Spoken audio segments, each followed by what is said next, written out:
প্রিয় দেশবাসী, আসসালামু আলাইকুম।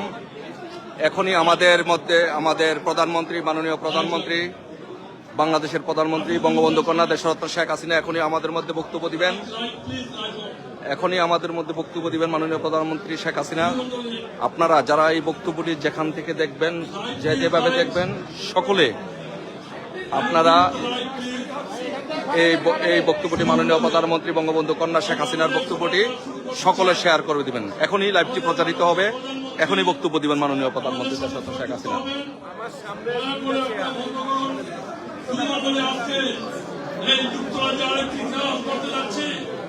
আমরা 1971-এর মহান মুক্তিযুদ্ধের সময় আপনারা এই আপনারা এই বাংলাদেশে নেতৃত্বে আপনারা তাকে সরা দিয়ে এই প্রবাসী বাংলার ইতিহাস তৈরি করেছিলেন। ৭৫-এর 15 আগস্ট জাতির পিতাকে হত্যার পর আপনারা এই প্রবাসী বাঙালিরা আপনারা বঙ্গবন্ধু হত্যার বিচার চেয়েছিলেন। সময় যখন মাননীয় প্রধানমন্ত্রীকে এই প্রবাসী বাঙালিরা আপনারা যখন দাঁড়িয়েছিলেন ফখরুদ্দিনের বিরুদ্ধে, আমরা মাননীয় প্রধানমন্ত্রী চ্যালেঞ্জ করে বাংলাদেশে গিয়েছিলেন। আমরা যুক্তরাজ্য আওয়ামী লীগের নেতৃবৃন্দরা আমিও সেদিন গিয়েছিলাম। সেদিন মাননীয় প্রধানমন্ত্রীর সাথে গিয়ে আমিও সেদিন কারাগারে ঢুকেছিলাম, জেলার অভ্যন্তরে গিয়েছিলাম। আজকে আমরা 5 আগস্টের পর এই বাংলাদেশ বঙ্গবন্ধুর স্বপ্নের বাংলাদেশ, মাননীয় প্রধানমন্ত্রীর নেতৃত্বে এই বাংলাদেশ উন্নয়নের মহাসড়কে এগিয়ে গিয়েছিল। মাননীয় প্রধানমন্ত্রীকে প্রশংসা করে যেই বরিস জনসন বলেছিলেন, কিংস চার্লস বলেছিলেন, ফাস্টার growing economy in the world. মাননীয় প্রধানমন্ত্রীকে মানবতার মা বলেছেন। মাননীয় প্রধানমন্ত্রী হচ্ছেন মানবতার মা, গণতন্ত্রের মা, উন্নয়নের মা। এই মানবতার মাকে মাননীয় প্রধানমন্ত্রীর নেতৃত্বে যখন সারা বাংলাদেশ উন্নয়নের মহাসড়কে ছিল, আধুনিক সমৃদ্ধ বাংলাদেশ মাননীয় প্রধানমন্ত্রীর স্বপ্ন ছিল, সেই স্বপ্নের পথে হাঁটছিলেন। তখনই 5 আগস্ট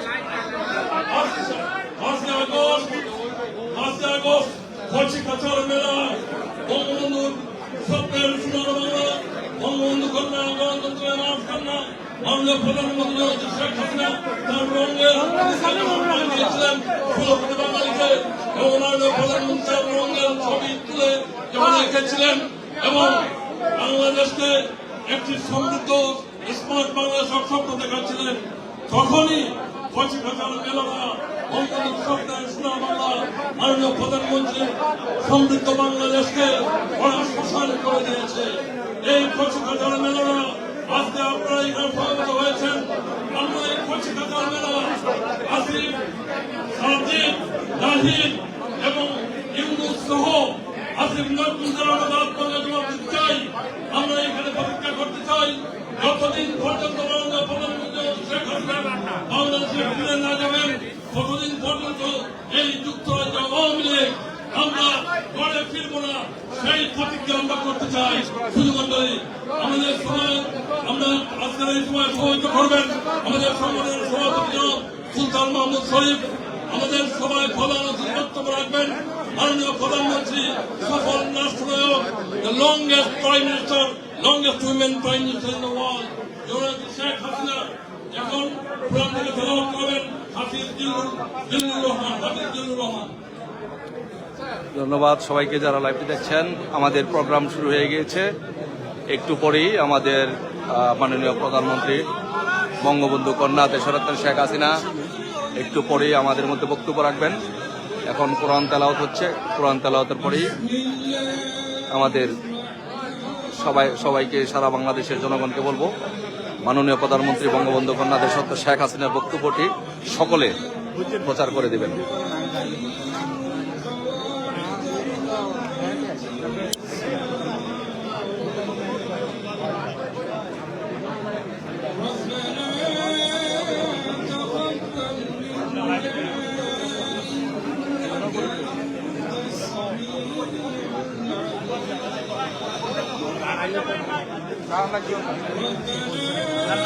आराम से बोल ये जगह खाली रखें, जगह खाली खाली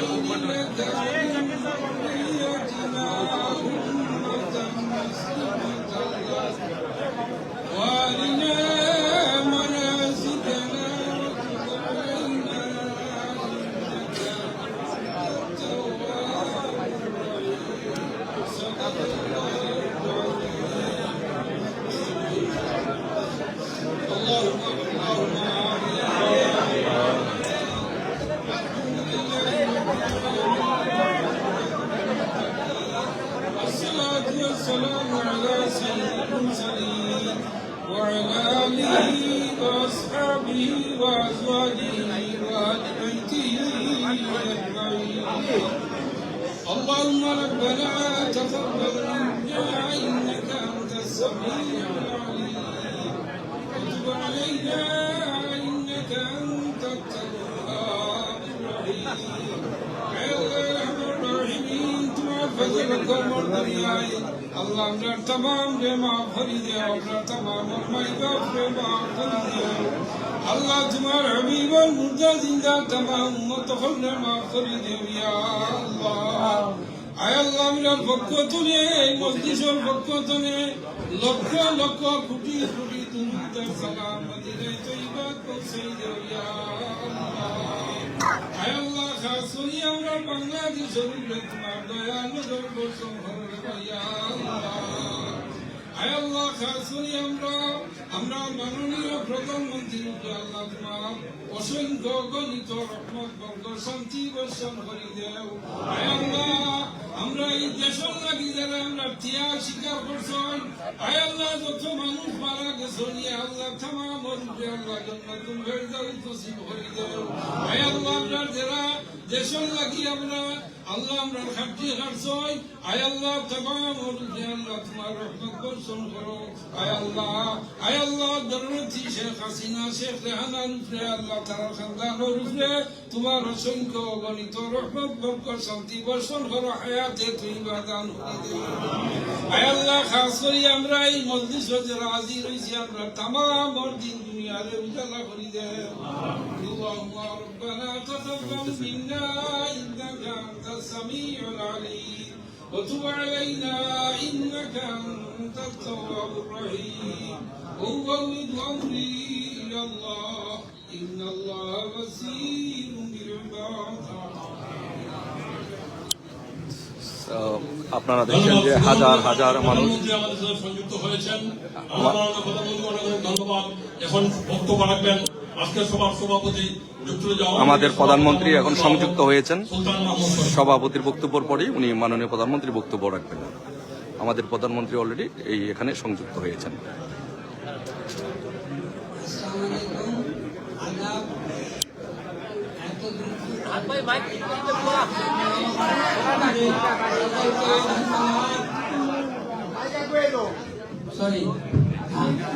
এখন মাইক কাছে এসেছে, আপনাদেরকে আবারও সালাম জানাই, আদাব জানাই, শুভেচ্ছা জানাই এবং এই বিপদের দিনে বাঙালি জাতির এই মহা বিপদের দিনে আপনারা যারা আমার সাথে একত্রিত হয়ে এই প্রবাসে বাংলাদেশের মাননীয় প্রধানমন্ত্রী বাংলাদেশের মানুষের সমস্ত অভাব অনটনে থেকে তাদের উদ্ধারকারী জননেত্রী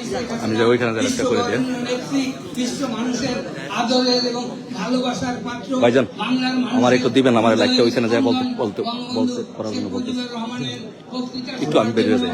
আপনারা যারা এখানে এসেছেন আপনাদেরকে বিশেষভাবে ধন্যবাদ ও কৃতজ্ঞতা জ্ঞাপন করি। আপনাদের মাধ্যমে বঙ্গবন্ধুর নেতৃত্বে বাংলাদেশ স্বাধীন করেছি, জননেত্রী শেখ হাসিনার নেতৃত্বে বাংলাদেশকে পাকিস্তান এবং অন্যান্য যারা পাকিস্তানের পক্ষে আছে তাদের থেকে দেশকে মুক্ত করব, পাকিস্তানিদেরকে দেশ থেকে বিতাড়িত করব। এই বলে জননেত্রী শেখ হাসিনাকে এই করার জন্য আহ্বান জানিয়ে আমার বক্তব্য শেষ করছি। জননেত্রী শেখ হাসিনা আসার আগে আমরা সবাই মিলে জাতীয় সঙ্গীত গাই। জয় বাংলা, জয় বঙ্গবন্ধু, জয় শেখ হাসিনা, জয় শেখ হাসিনা, জয় বাংলাদেশের মানুষ।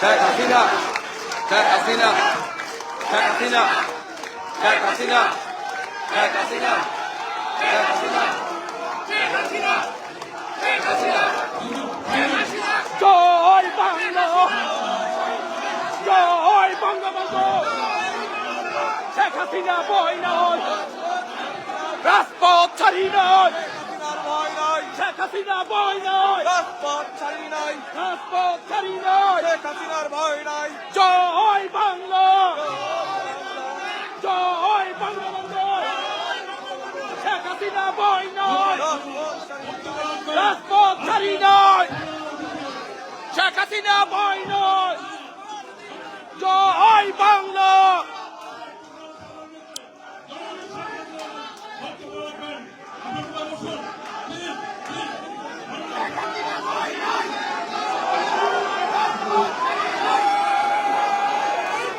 অনেক ধন্যবাদ সবাইকে এই সুযোগটা দেওয়ার জন্য। যারা এই একটা বৈরী প্রাকৃতিক পরিবেশ তার মধ্যে সকলে উপস্থিত হয়েছে, সেজন্য আপনাদের সবাইকে ধন্যবাদ জানাচ্ছি। আসসালামু আলাইকুম। আজকে আমরা সবাই যেখানে আপনাদের সাথে কথা বলতে পারছি সেই জন্য সত্যি আমি খুব আনন্দিত। আমাদের বিজয়ের মাস ডিসেম্বর, আমাদের মাননীয় প্রধানমন্ত্রী বক্তব্য দিচ্ছে, সবাই একটু শুনুন। বিজয় মাস, এই বিজয় মাসে আমি আন্তরিক শুভেচ্ছা জানাই সবাইকে। আমরা অন্তত এটুকু বলতে পারি যে আজকে আমরা বিজয় দিবসটা এমন একটা অবস্থা পরিবেশে পালন করছি যেখানে মানুষের কথা বলার অধিকার নাই, ন্যায় বিচার পাওয়ার অধিকার নাই, মৌলিক অধিকার থেকে মানুষ বঞ্চিত। এটাই হচ্ছে সবথেকে দুঃখের। আমাদের মহান নেতা জাতির পিতা বঙ্গবন্ধু শেখ মুজিবুর রহমানের নেতৃত্বে এই দেশ আমরা স্বাধীন করেছি। আমি জাতির পিতা বঙ্গবন্ধু শেখ মুজিবুর রহমানের প্রতি শ্রদ্ধা জানাচ্ছি। আমি শ্রদ্ধা জানাই জাতির চার নেতার প্রতি, ৩০ লক্ষ শহীদের প্রতি, ২ লক্ষ মা বোনের প্রতি। আমি আমাদের মুক্তিযোদ্ধাদের জানাই সশ্রদ্ধ সালাম। জনগণের ভোট ভাতের অধিকার, ভোট ও ভাতের অধিকার আদায় করতে যেয়ে যারা জীবন দিয়েছেন তাদের আমি শ্রদ্ধার সাথে স্মরণ করি। ২০২৪ সাল, এই সময় যারা আমাদের আওয়ামী লীগের হাজার হাজার নেতা কর্মীকে হত্যা করা হয়েছে, পুলিশ বাহিনীকে হত্যা করা হয়েছে, সংখ্যালঘুদের হত্যা করা হয়েছে, তাদের বাড়িঘর লুটপাট, মসজিদ, দরবার, দরগা শরীফ, মন্দির, গির্জা, পাগোডা ধ্বংস করা হয়েছে। আর আমাদের আওয়ামী লীগের সম্পূর্ণ জেলা, উপজেলা, ইউনিয়ন পর্যায় পর্যন্ত বাড়ি ঘর, ব্যবসা প্রতিষ্ঠান অগ্নিসংযোগ করা হয়েছে, প্রতিটি প্রতিষ্ঠানে অগ্নিসংযোগ করা হয়েছে, লুটপাট করা হয়েছে। আর এই থানাগুলিতে আগুন দেওয়া হয়েছে, পুড়িয়ে পুলিশ হত্যা করেছে। কাজে বর্তমান যারা শাহাদাত বরণ করেছে, যারা এই ধরনের ঘটনার শিকার হয়েছে, ছাত্র, শিক্ষক, আইনজীবী, সাংবাদিক, বুদ্ধিজীবী এবং আমাদের আওয়ামী লীগের নেতা কর্মী, পুলিশ বাহিনী সহ আনসার, বিডিপি যারা মৃত্যুবরণ করেছে, আমি তাদের সকলের আত্মার মাগফিরাত কামনা করি। পরিবারের প্রতি আমার সমবেদনা জানাই। আমি জাতীয় চার নেতার প্রতি শ্রদ্ধা জানাই। 15 আগস্ট বাঙালির জীবন একটা কলঙ্কময় অধ্যায়। সেদিন হারিয়েছে আমি আমার বাবা, মা, ভাই সকলকে। আমার মা বেগম ফজিলাতুন্নেসা, আমার 3 ভাই কামাল জামাল রাসেল, কামাল জামালের নগর পরিচবধূ সুলতানা রুজি, আমার একমাত্র চাচা শেখ আবু নাসের, মুক্তিযোদ্ধা আমাদের শেখ ফজলুল হক মনি, তার অন্তঃসত্ত্বা স্ত্রী আব্দুল রাউফ সানিয়াবাদ, তার 13 বছর মেয়ে বেবি, 4 বছরের নাতি সুকান্ত, 10 বছরের ছেলে আরিফ, তার ভ্রাতুষ পুত্র ভাগ্নের সহ 15 আগস্টে যারা শাহাদাত বরণ করেছেন, আমি তাদের আত্মার মাগফিরাত কামনা করি। আমার বাবার মিলিটারি সেক্রেটারি ব্রিগেডিয়ার জাবির উদ্দিন এবং পুলিশ অফিসার সিদ্দিকুর রহমানকে আমি শ্রদ্ধা জানাই।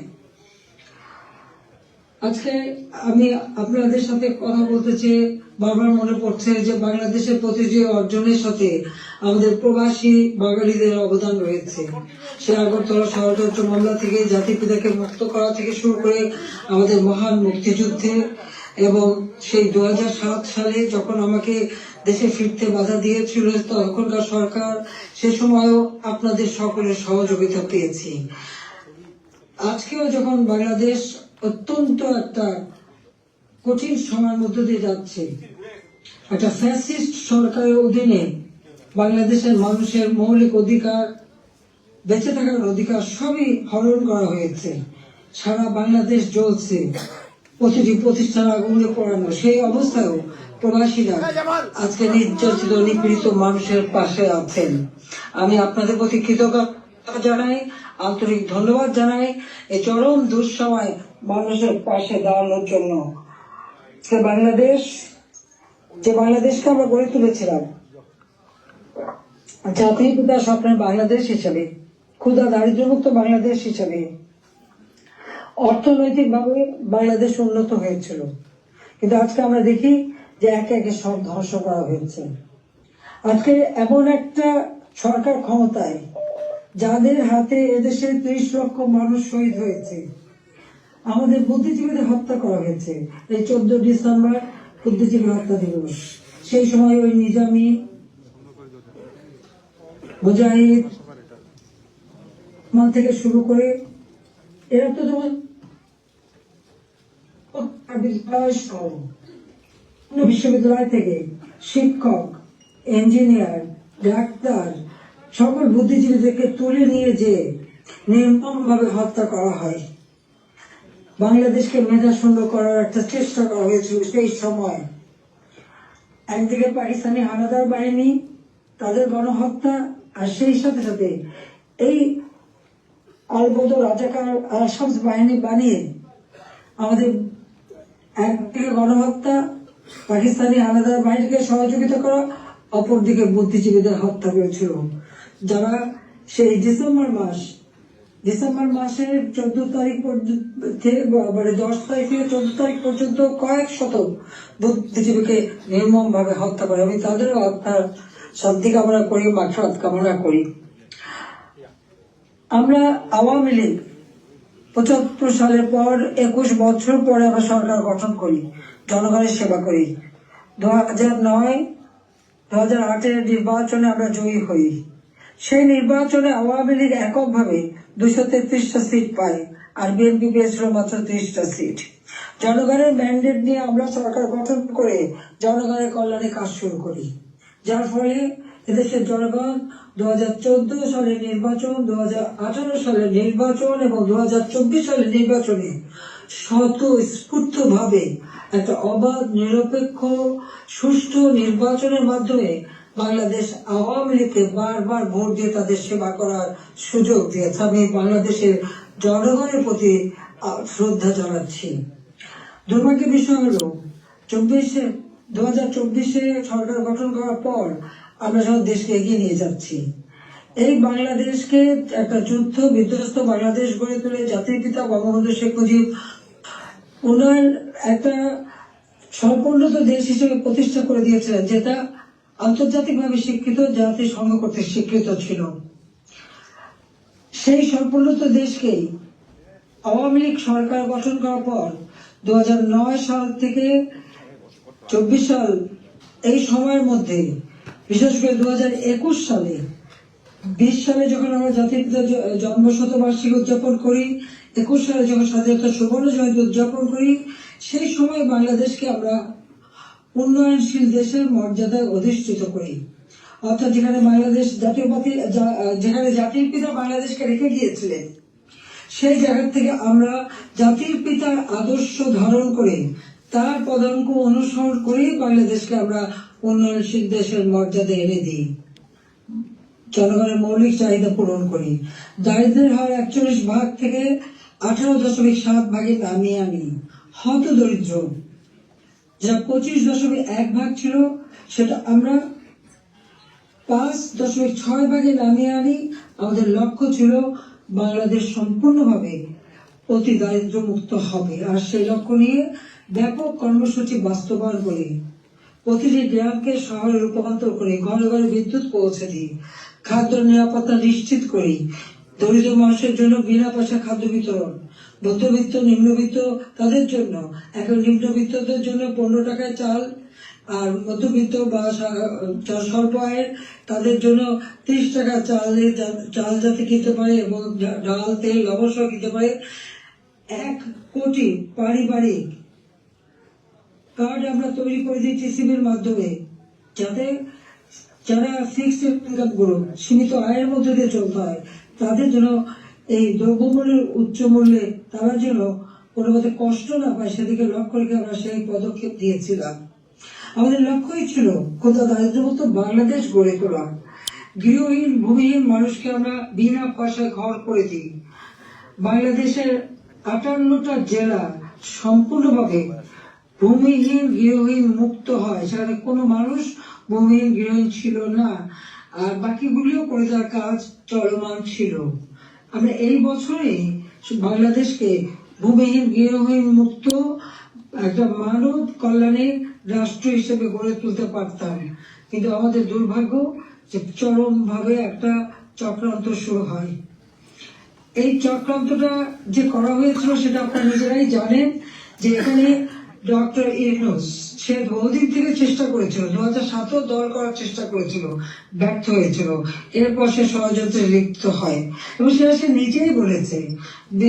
যখন জাতিসংঘে গিয়েছিল বিল ক্লিন্টন ফাউন্ডেশনের এক অনুষ্ঠানে বিল ক্লিন্টনের সঙ্গে পরিচয় করার সময় সে বলেছিল যে 2024 জুলাই 7 তারিখ থেকে যে কোটা আন্দোলন শুরু হয়, এটা কোনো ছাত্র জনতার আন্দোলন ছিল না, এটা ছিল তার মেটিকুলাসলি ডিজাইন করা একটা পরিকল্পিতভাবে আন্দোলন, যার মাধ্যমে আমাকে ক্ষমতাচ্যুত করে এবং তার মাস্টার মাইন্ড দিয়ে সে পরিকল্পনা করে এটা করেছিল।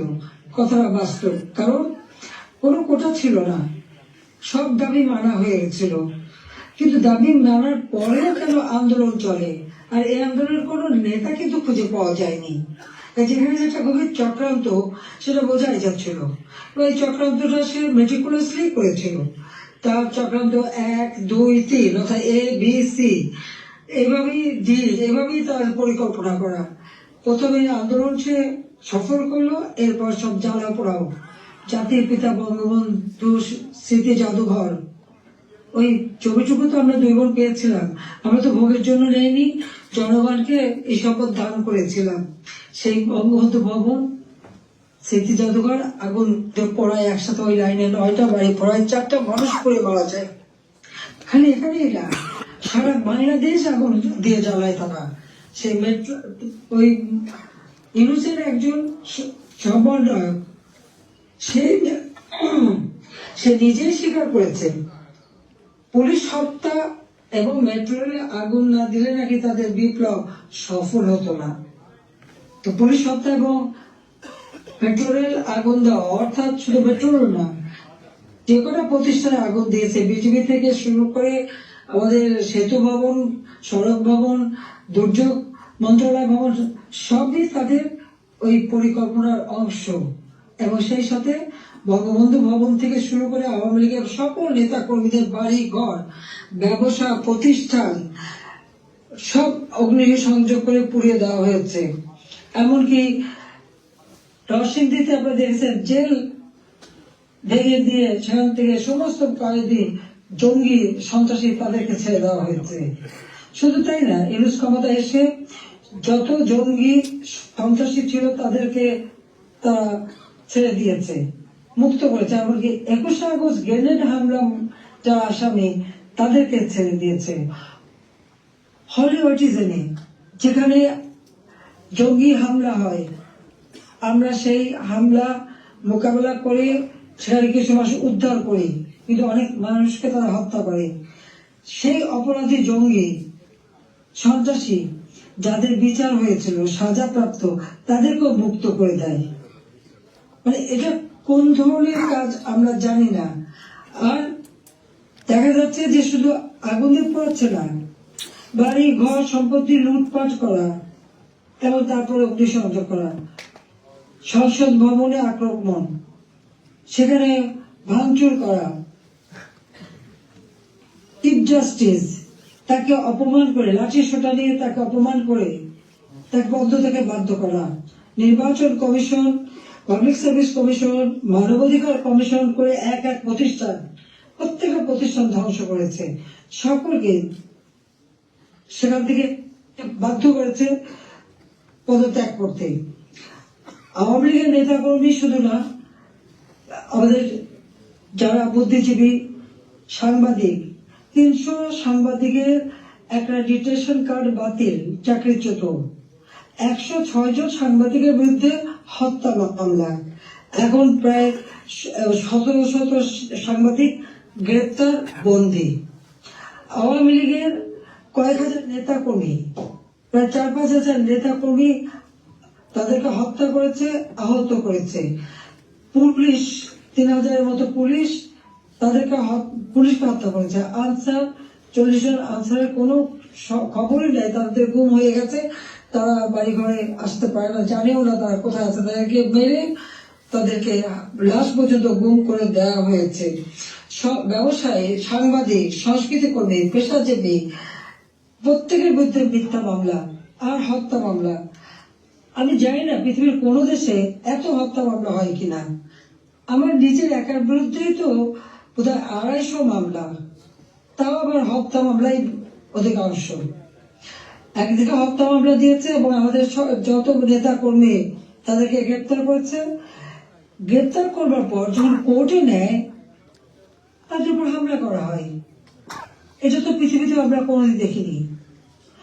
আপনারা জানেন যে এমনকি একজন সাধু চিন্ময় কৃষ্ণ দাস, তাকে গ্রেপ্তার করা হলো, কিন্তু তার পক্ষে আইনজীবী দাঁড়াতে পারবে না। এটা কোন ধরনের বিচার যে একজন আসামির পক্ষে আইনজীবী দাঁড়াতে পারবে না?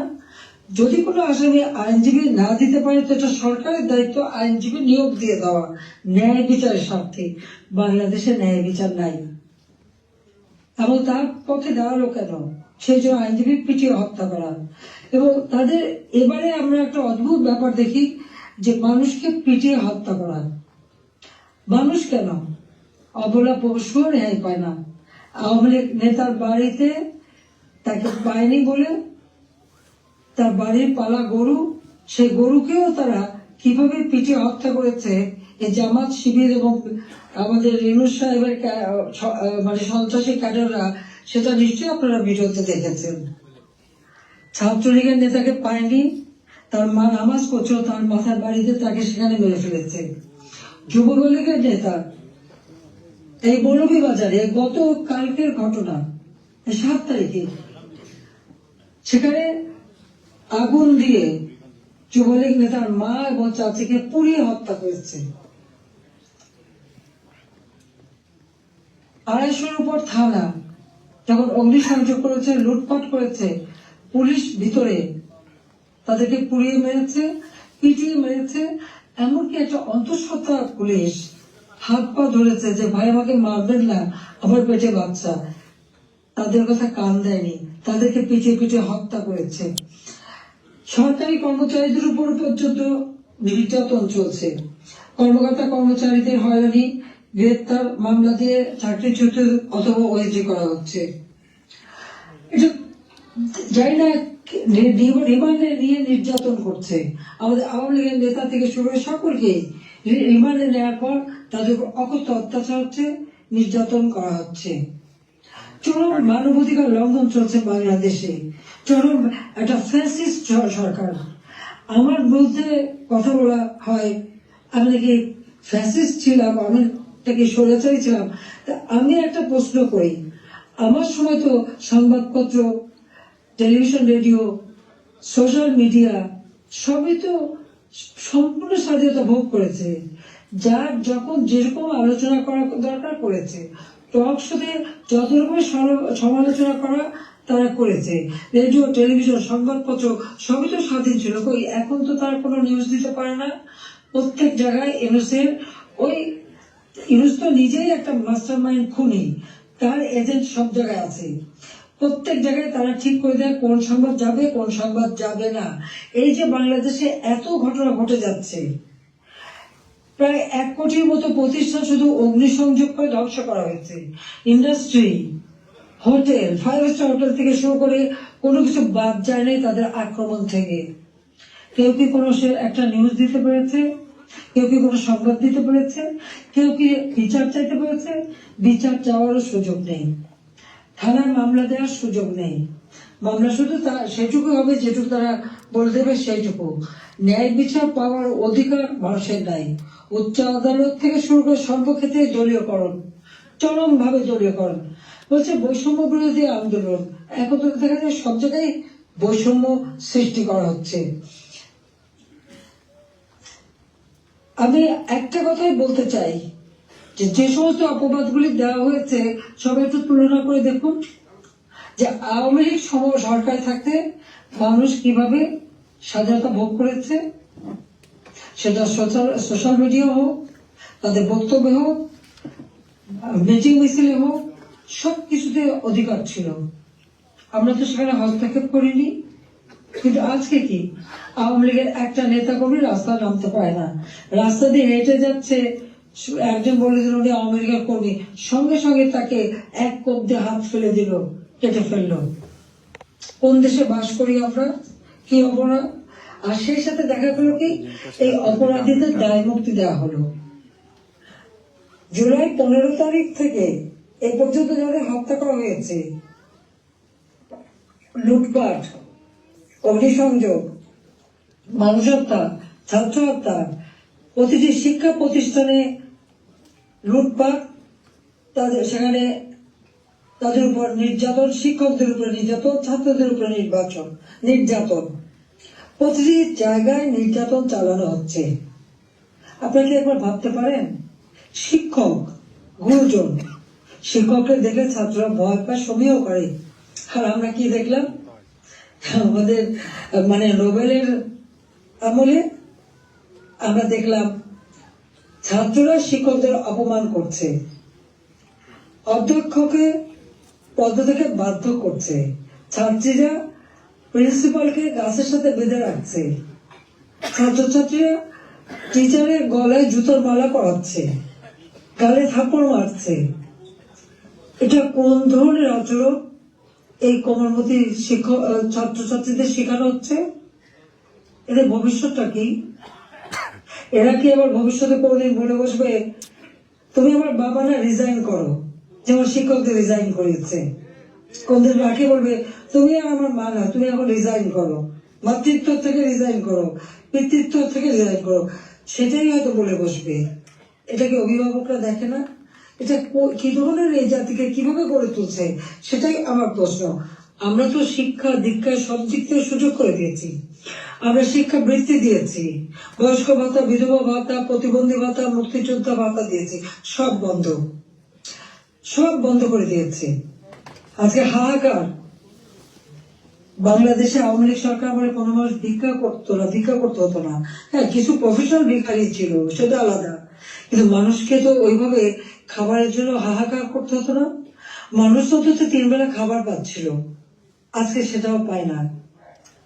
আপনারা দেখেন গরিব মানুষগুলি দিনমজুর, কাজ পায় না, বেকারত্ব বেড়ে যাচ্ছে, যুবকরা কোনো কাজ পাচ্ছে না।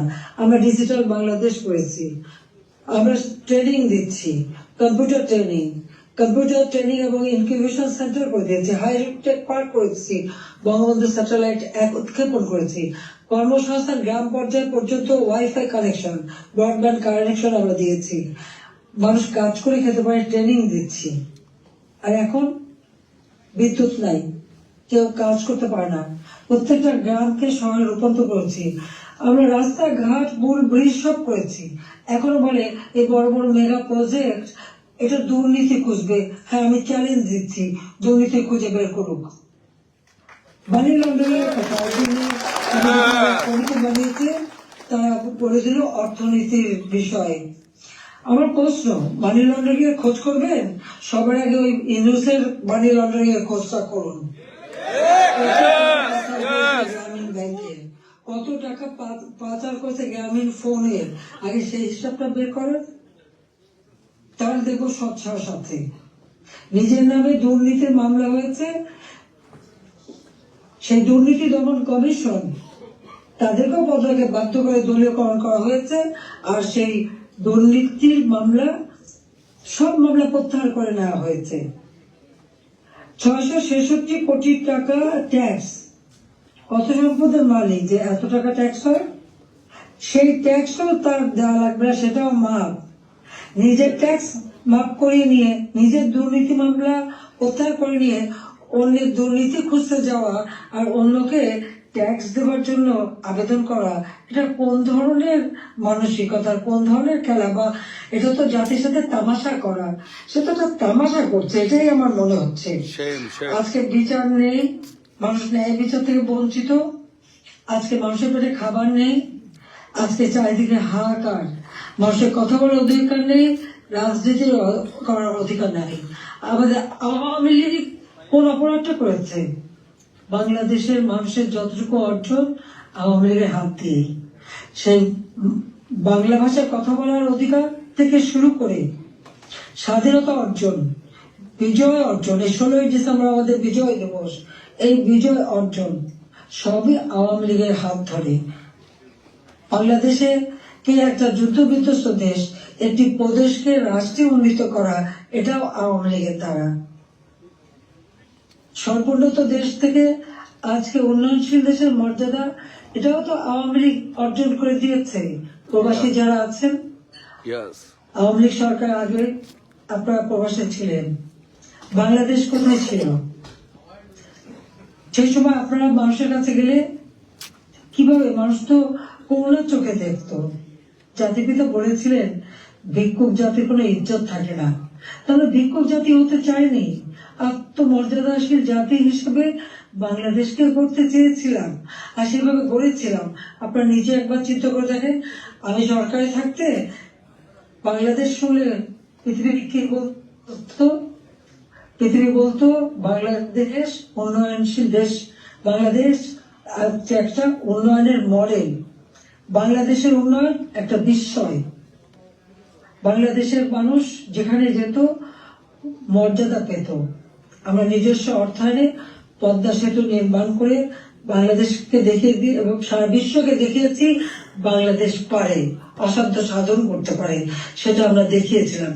কিন্তু আজকে যিনি পদ্মা সেতু টাকাও বন্ধ করেছিলেন একটা এমডি পদে থাকতে পারেননি বলে সরকারের মধ্যে মামলা করে হেরে গিয়েছিল, যিনি লেবারদের অর্থ আত্মসাৎ করে সেই টাকা দুর্নীতি করে লেবার কোর্টে মামলায় সাজাপ্রাপ্ত আসামি হচ্ছে ইউনূস। লেবার কোর্টে তার সাজা পর সে যখন জামিনে আবেদন করে, সে কিন্তু জামিন পেয়েছিল, সরকারের পক্ষ থেকে তো বাধা দেওয়া হয়নি। কিন্তু আজকে দেখেন আপনারা, হাজার হাজার আওয়ামী লীগের নেতা কর্মী, প্রায় 30,000-এর মতো মামলা দিয়েছে। সব মামলা বেশিরভাগ হলো, এর 90% হলো হত্যা মামলা, কেউ জামিন পাবে না। সে তো সাজা পেয়েও জামিন পেয়েছিল আওয়ামী লীগ সরকারের আমলে। সে নিজে একটু ভেবে দেখুক, আপনারাও বিচার করে দেখেন। আমি বিশ্বের সবাইকে বলতে আপনারাও বিচার করেন। ওই আওয়ামী লীগ তো বাধা দেয়নি কোনো, ন্যায় বিচার পাওয়ার অধিকার সকলের আছে, কোর্ট সম্পূর্ণ স্বাধীন ছিল, বিচার বিভাগ স্বাধীন ছিল, কাজে সেখানে মানুষ সেই স্বাধীনতা ভোগ করেছে। কিন্তু আজকে তারা নাকি স্বাধীন করেছে দেশ, চলার স্বাধীনতা নেই, ঘরে শান্তিতে ঘুমানোর উপায় নেই, চুরি ডাকাতি যে কোনো সময় আপনার ঘরে ঢুকতে পারে, যে কোনো সময় আপনার খোঁজ খবর নিতে, তদন্ত করবে ইত্যাদি। কাদের কে হুকুম দিচ্ছে তার কোনো ঠিকানা নেই। কতগুলি লাঠি সোটা হাতে নিয়ে আপনার ঘরে ঢুকে গেল, অস্ত্র হাতে নিয়ে ঢুকে গেল, অমনি সেখানে ডাকাতি করলো, চুরি করলো, চলে আসলো। আপনি কার কাছে বিচার চাইবেন? কার কাছে বিচার চাইবেন? কোনো বিচার চাওয়ার অধিকার নাই, ন্যায় বিচারের কোনো অধিকার নেই। এমন একটা দুর্বিষহ অবস্থা, আজকে সমস্ত জিনিসের দাম বেড়ে গেছে। আমাদের কথা অত্যন্ত স্পষ্ট, যারা নির্বাচিত জনপ্রতিনিধি আইন করে নির্বাচন কমিশন গঠন করে নির্বাচনগুলি হয়েছে, স্থানীয় সরকার নির্বাচন, জেলা পরিষদ, উপজেলা পরিষদ, ইউনিয়ন পরিষদ, সমস্ত নির্বাচিত প্রতিনিধিরা তাদেরকে এক কলমের খোঁচায় তাদেরকে সরিয়ে দেওয়া হয়েছে, বাড়ি পাঠিয়ে দেওয়া হয়েছে। কেন? তারা তো নির্বাচিত হয়ে মানুষের পাশেই দাঁড়াতো। ঘূর্ণিঝড় গেল, বন্যা গেল, কেউ তো যারা এই বন্যায় ক্ষতিগ্রস্ত, ঝড়ে ক্ষতিগ্রস্ত, তাদের পাশে থেকে দাঁড়ায়নি, তাদের নাম করে টাকা তুলেছে, 1000 কোটি টাকা রিলিফ সংগ্রহ করেছে, কিন্তু কয়টা মানুষকে সাহায্য করেছে? আজকে যদি স্থানীয় সরকারের প্রতিনিধিরা থাকতো, এই জনপ্রতিনিধি তো মানুষের পাশে দাঁড়াতো, কিন্তু সেটা দাঁড়াতে পারেনি। কাজে আমাদের কথা খুব স্পষ্ট, এক কলমের কথায় জনগণের ভোটে নির্বাচিত প্রতিনিধিদের সেই বিদায় দেওয়া, এটা জনগণকে অপমান করা, ভোটারকে অপমান করা। কাজে তাদেরকে আবার সহাস্থানে স্থান করে দিতে হবে। সরকারি শেখ হাসিনার সরকার গ্রেপ্তার বন্ধ করতে হবে, মামলা থেকে তাদের রেহাই দিতে হবে, চাকরিচ্যুতি করা হলে, বহিষ্কৃতি করা হলে তাদের পুনরায় কাজের ব্যবস্থা করতে হবে। আওয়ামী লীগ সহ সমস্ত রাজনৈতিক নেতা কর্মী, ব্যবসায়ী, সাংবাদিক, সাংস্কৃতিক কর্মী, পেশাজীবী, শিক্ষক যাদেরকে গ্রেপ্তার করা হয়েছে, মিথ্যা মামলা দেওয়া হয়েছে, সকল মিথ্যা মামলা প্রত্যাহার করতে হবে এবং সকল বন্দীদের মুক্তি দিতে হবে। সেই সাথে সাথে দায় মুক্তি দেওয়া হয়েছে। 15 জুলাইয়ের পর থেকে যারা অপরাধ করেছে তাদেরকে দায় মুক্তি দিয়েছে। এই দায় মুক্তি দিয়ে কিন্তু একটা কাজ করেছে, দায় মুক্তি দেওয়ার অর্থ মানে কি? তার মানে এরা অপরাধী। 15 জুলাই থেকে যে হত্যাকাণ্ড, ছাত্র হত্যা মিছিলে, পুলিশ হত্যা, রাজনৈতিক নেতাকর্মী হত্যা, সাংবাদিক হত্যা, সংস্কৃতকর্মী হত্যা, যতগুলি হত্যাকাণ্ড ঘটেছে, সেই হত্যাকাণ্ডগুলি এবং যতগুলি অগ্নিসংযোগ হয়েছে, সেগুলি যারা সংগঠিত করেছে পূর্ণ তদন্ত করে তাদের বিচার করতে হবে। আর এই মিথ্যা মামলাগুলি যাদের বিরুদ্ধে দেওয়া হয়েছে, সব মামলা প্রত্যাহার করতে হবে। 15 জুলাই থেকে 8 আগস্ট পর্যন্ত যাদের দায় মুক্তি দেওয়া হয়েছে, এই দায় মুক্তি দেওয়ার কোনো অধিকার নেই, তাদের বিচার করতে হবে। কারণ দায় মুক্তি দিয়ে আমাদের মাস্টার মাইন্ড খুনি ইউনূস সাহেব এটাই প্রমাণ করেছে যে এরা সব অপরাধী, এই সমস্ত অপরাধ তারা করেছে। একই সাথে মিছিল করেছে, ক্লোজ রেঞ্জে গুলি করা হয়েছে, মানুষ মারা হয়েছে। আবু সাইদের হত্যাকাণ্ড, মুগ্ধর হত্যাকাণ্ড, সব হত্যাকাণ্ডের জন্য কিন্তু এই মাস্টার মাইন্ডেরই দায়ী। কারণ তারাই এই হত্যাকাণ্ড ঘটিয়েছিল, কারণ লাশ ফেলো সরকার পড়ে যাবে। হ্যাঁ, আমি যদি আরো শক্তি প্রয়োগ করতাম, অনেক লাশ পড়তো, আমি সরে আসতাম না। কিন্তু আমি তো লাশের উপরে লাশ ফেলতে চাইনি, আমি তো চাইনি মানুষ আরো জীবন দিক। কারণ আমি তো স্পষ্ট দেখতে পাচ্ছি যে পরিকল্পিতভাবে হত্যা হচ্ছে, পুলিশকে খামাখা দোষারোপ দিচ্ছে, পুলিশকে তো রাবার বুলেট ব্যবহার করেছে, এবং যখন পুলিশকে মেরে ঝুলানো হয়েছে তখন তারা তাদের জীবন বাঁচাতে চেষ্টা করেছে। এটা কিন্তু একটা ইউনিভার্সাল সিস্টেম, এটা বিশ্বব্যাপী আছে, তাদেরও আত্মরক্ষার সুযোগ আছে। কিন্তু যারা এভাবে পিছিয়ে পিছিয়ে হত্যা করলো, যারা আগুন জ্বালিয়ে দিয়ে পুড়িয়ে হত্যা করলো, তাদের বিচার কেন হবে না? যারা ঘরে ঘরে যে লুটপাট করলো, আগুন দিল, এমপি হোস্টেল, সংসদ ভবন, সেগুলি যারা ভাঙচুর করেছে, প্রত্যেকটা এমপির হোস্টেলের রুম তারা লুটপাট করেছে, তালা ভেঙে ভেঙে। প্রথমে চুরি করেছে, লুটপাট করেছে, ছাত্র নামদারি, তারপরে সেখান থেকে পরে পুলিশে দিয়েছে। প্রত্যেকটা বাড়ি বাড়ি যে হামলা, লুটপাট।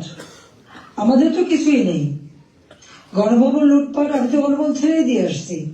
আমরা দেখলাম ইউনূস সাহেব নিজেই তার সমন্বয়কদের নিয়ে চলে গেছেন গণভবনে, কাজে লুটপাটের কিছু ভাগ বটরা নেওয়ার জন্য। উনিও সেই লুটপাট করেছে। কাজে লুটেরা এখন দেশ লুট করছে। শেয়ার মার্কেটের লক্ষ কোটি টাকা পাচার হয়ে গেল, কোথায় গেল টাকা? ব্যাংকগুলি এক এক করে সব বসে যাচ্ছে। কেন? অর্থনীতিকে এভাবে কেন ধ্বংস করলো? যেখানে মাথা পিছু আয় আমরা বাড়িয়েছিলাম, আমরা আজকে আন্তর্জাতিকভাবে স্বীকৃত যে বাংলাদেশ উন্নত হচ্ছে, 35তম অর্থনীতির দেশ। আমাদের লক্ষ্য ছিল আমরা প্রকৃতপক্ষে 25তম আমরা করে ফেলেছিলাম। আমরা আরো উন্নত করতাম। 26 সালের মধ্যে বাংলাদেশ আরো এগিয়ে যেত। 41 সালের মধ্যে বাংলাদেশকে আমরা একটা আধুনিক স্মার্ট বাংলাদেশ গড়ে তুলব, সেই লক্ষ্য নিয়ে আমরা কাজ করছিলাম। কেন বাংলাদেশের অগ্রযাত্রা ব্যাহত করা হলো, সেই জবাব এই খুনি ইউনূস, ফ্যাসিবাদ, স্বৈরাচার তাকে দিতে হবে। সেই জবাব তাকে দিতে হবে, তার ওই মাস্টার মাইন্ড এবং তার সমন্বয়কদের দিতে হবে, তার উপদেষ্টাদের দিতে হবে। হাসিনার বিচার করে কি বিচার করবে? আমি তো কি অন্যায় করেছি? গরিবের পেটে ভাত দিয়েছি, এটা অন্যায়? দারিদ্র মুক্ত করেছি, এটা অন্যায়? জনগণকে কথা বলার সুযোগ দিয়েছি, ভোটের অধিকার ফিরিয়ে দিয়েছি, হত্যাকুশ ষড়যন্ত্র রাজনীতি বন্ধ করেছি, এইগুলি আমার অন্যায়? আমার হাত দিয়ে তো কোনো খুন হয়নি। আমি তো মানুষের জীবন দিতে আসিনি, আমি মানুষের জীবন দিয়েছি, জীবন উন্নত করেছি। যারা জীবন নিয়েছে, যারা হত্যাকাণ্ডের সঙ্গে জড়িত, তাদের বিচার হবে। এবং সংবিধানের 7ম অনুচ্ছেদে খ অনুযায়ী কেউ যদি অবৈধভাবে ক্ষমতা দখল করে, তার বিচার হয়। প্রতিনিধির কাছে ক্ষমতা হস্তান্তর করতে পারে। আমি তো সেই সুযোগ পাইনি, আমি সরে এসেছিলাম যেন লাশের উপর লাশ না পড়ে, সেই জন্য দুর্ভাগ্যের বিষয় যে থামেনি। একদিন ইনশাআল্লাহ সেই দিন আসবে, এই খুনিদের বিচার একদিন বাংলা মাটিতে হবে। আমরা করবো, যেমন যুদ্ধ অপরাধীদের বিচার করেছি, 15 আগস্টের হত্যাকারীদের বিচার করেছি। আমি জানি এই যুদ্ধ অপরাধীদের বিচার করেছি বলে আমার বিরুদ্ধে মামলা, এবং আইসিটিতে ওই আন্তর্জাতিক যে ট্রাইব্যুনাল আমরা করেছিলাম যুদ্ধ অপরাধীদের বিচার করতে, আজকে সেই কোর্ট করে সেখানে আমার মামলা হবে, সেখানে আমার বিচার হবে। কেন? সেই সময় যুদ্ধ অপরাধীদের যে ডিফেন্সে ছিল তাকেই করেছে চিফ প্রসিকিউটর এই আইসিটি। আর জামাতের একটা দল হয়েছিল এবি পার্টি, সেই পার্টির যে একজন প্রেসিডেন্ট ছিল, সে হয়ে গিয়েছে এই আইসিটির চেয়ারম্যান। তো সেখানে ন্যায় বিচার কি করে হবে? আর এটা কিভাবে করে? এটাও তো একটা বিচারের একটা নর্মস, তাতে পড়ে না, কিন্তু গায়ের জোরে সব করবে তারা। কারণ তাদের হাতে অস্ত্র আছে, লাঠি আছে, পেট্রোল বাহিনী আছে, সন্ত্রাস বাহিনী আছে, সেটা দিয়ে তারা এই বিচার করতে চায়। এটাই তারা করবে, এটাই তাদের লক্ষ্য। যাক, আমি অনেক সময় নিলাম, আপনারা ধৈর্য ধরে আমার বক্তব্য শুনেছেন, আমি আপনাদেরকে আন্তরিক ধন্যবাদ জানাই। ইনশাআল্লাহ এই বিজয়ের মাস আমাদের, এই অন্ধকার কেটে যাবে, নতুন সূর্য উদিত হবে। জয় বাংলা, জয় বঙ্গবন্ধু শেখ হাসিনার সরকার, বারবার দরকার শেখ হাসিনার সরকার, বারবার দরকার। জয় বাংলা, জয় বঙ্গবন্ধু শেখ হাসিনার সরকার, বারবার দরকার শেখ হাসিনার সরকার। জয় বাংলা, জয় বঙ্গবন্ধু শেখ হাসিনার সরকার, বারবার দরকার শেখ হাসিনার সরকার, বারবার দরকার শেখ হাসিনার সরকার, বারবার দরকার শেখ হাসিনার সরকার। জয় বাংলা, জয় বঙ্গবন্ধু শেখ হাসিনার সরকার, বারবার দরকার শেখ হাসিনার সরকার, বারবার দরকার শেখ হাসিনার সরকার।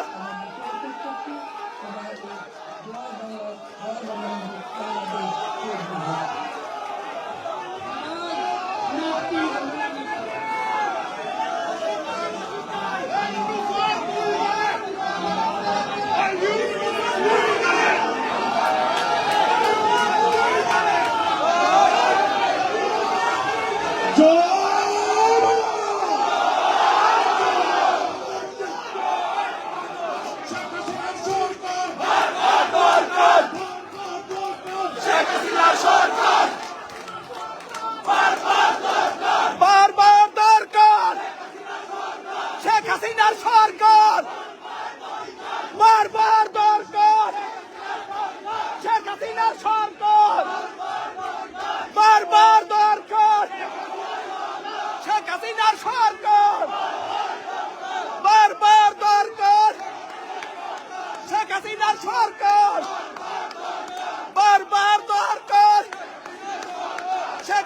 হাসিনার সরকার বারবার দরকার শেখ হাসিনার সরকার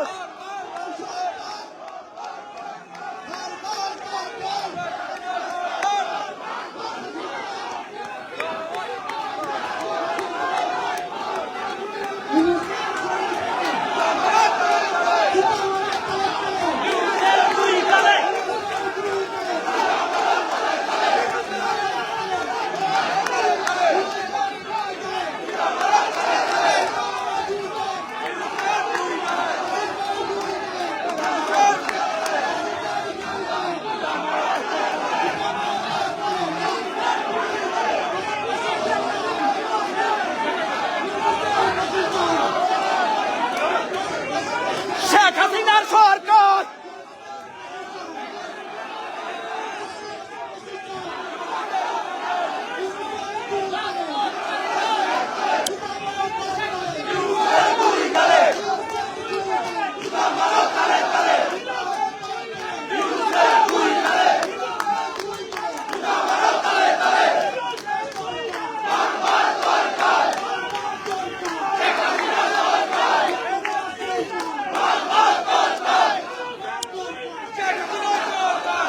জয় বাংলা